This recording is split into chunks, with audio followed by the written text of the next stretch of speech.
ना इधर के ना उधर के, हम हैं साथ खबर के, असर से लाते हैं बदलाव, पक्ष विपक्ष नहीं। नमस्कार, मैं हूं तेजवीर सिंह सागर और आज जो हमारे साथ में जुड़े हुए हैं वो भी एक सागर जी ही हैं, जो कि जनपद हापुड़ के बेखौफ शायर के नाम से जाने जाते हैं। तो डॉक्टर साहब, जैसे कि आप बड़े बड़े मंचों पर जाते हैं और आपके प्रोग्राम हम भी सुनते रहते हैं, देखते भी रहते हैं, जैसे कि आप मंचों पर जाते हैं तो कहीं आपको ऐसा प्रतीत नहीं होता कि आप कहीं जातिवादी का शिकार होते हो? अगर जातिवाद नहीं होती तो आज ये बेखौफ शायर डॉक्टर नरेश सागर उस स्तर पे होता जी, जिस स्तर पर हमारा विश्वास है। जी जी।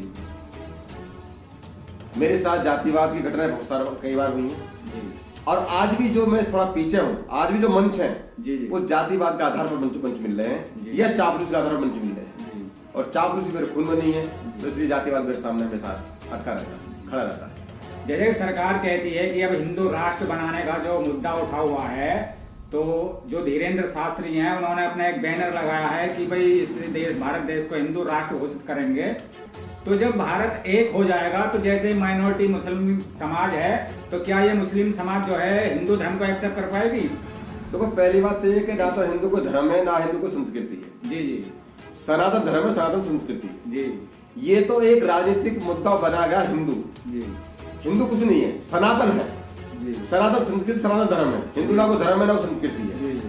और जहां सब लोग रहते हो, अगर हम इसे हिंदू राष्ट्र कर देंगे बिल्कुल, तो यहाँ भाईचारा खत्म हो जाएगा। जी। और जो हम कहते हैं कि भारत गुरुओं का देश है, भारत गुरुओं का देश भी हो नहीं सकता। भारत फिर केवल विरोधियों का देश, विरोध का देश बनकर रह जाएगा या गुलामों का देश बनकर रह जाएगा। जी। ये एक मानसिकता है कि एक धर्म से देश को जोड़ना। जी। ये निष्पक्ष होना चाहिए। धर्मनिरपेक्ष देश है और धर्मनिरपेक्ष होना चाहिए। हमारा भारत संविधान में भी धर्मनिरपेक्ष की का संभावनाएं जताई, तब जाकर सबके लिए संविधान लिखा, एक सा लिखा। उसमें कहीं किसी जातिवाद का, धर्मवाद कुछ नहीं था, जबकि बाबा साहब के साथ बहुत ज्यादा नाइंसाफी हुई थी, बहुत ज्यादा जातिवाद हुआ था। लेकिन उन्होंने जिस तरह संविधान को एक स्वच्छ मानसिकता के द्वारा चलाया, ये देश इस तरह चल सकता है। एक मानसिकता को लेकर ये धर्म, ये देश नहीं चल सकता। कहीं कहीं हम ये भी देखते हैं कि जो बाबा साहब का लिखा हुआ संविधान है, उसके बारे में भी क्वेश्चन उभरते रहते हैं कि जी बाबा साहब ने तो संविधान लिखा ही नहीं है। उसमें जो है संविधान जब लिखा गया तो बहुत सारे प्रावधान किए गए हैं, तो ये क्या है? जिनके बाप दादाओं पे कुछ लिखना नहीं आया, आज उनकी जो निकम्मी औलाद है जी, वो उंगली उठा रही है। जी।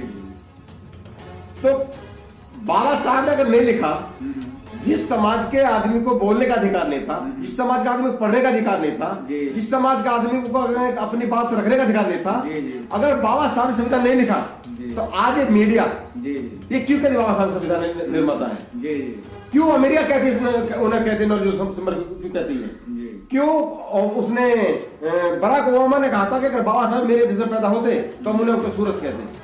क्यों नेल्सन मंडेला ने कहा कि अगर भारत में कुछ है तो बाबा साहब लिखा द्वारा भारतीय संविधान है?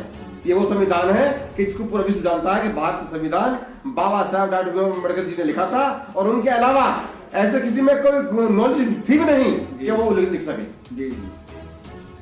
तो जैसे कि आप लिखते हैं और आपकी कविताएं बाहर भी जाती हैं, जिस तरीके से आप लिखते हैं उसी तरीके से तुलसीदास जी ने अपनी रामचरितमानस में एक क्या कहते हैं वो लिखी थी, जो चौपाई है जिसके ऊपर काफी मुद्दा उभरा हुआ है। तो वो चौपाई जो है आखिर उसका विषय क्या है, क्या रीजन है कि जो उसके ऊपर एक चौपाई के ऊपर इतना जो है बवाल मचा हुआ है?